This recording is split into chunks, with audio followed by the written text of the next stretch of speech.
আজ দমদমে একটু কাজ থাকায় সেখান থেকে ফিরতে অনেকটাই রাত হয়ে গেল এবং স্টেশনের কাছে দেখতে পেলাম এই সোশ্যাল মিডিয়ায় এখন খুবই জনপ্রিয় আউজি খাউজি দোকানটা। আর রাত্রের খিদেও খুব জোরে পেয়েছিল, ভাবলাম এখান থেকেই কিছু টেস্ট করা যাক। দোকানে দাদার সাথে কথা বলে ওনার সাজেশনেই আমরা প্রথমে নিয়ে নিলাম ফ্রাইড রাইস কম্বো, যার মধ্যে ছিল ফ্রাইড রাইস আর চিকেন 65। এটা চিকেন ছিল 4 পিস মতন, আর রাইসের কোয়ান্টিটি খুবই ভালো ছিল, একজনের পেট ভরবেই ভরবে।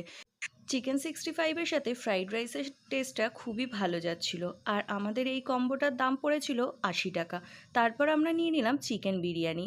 আর দেখতেই পাচ্ছেন হাঁড়িতে বিরিয়ানি খুবই কম আছে, কারণ আমাদের যেতে অনেকটাই দেরি হয়ে গেছিলো। তারপর বিরিয়ানিটা নেওয়ার পর দেখলাম দাম অনুযায়ী বিরিয়ানিটা ঠিকই আছে।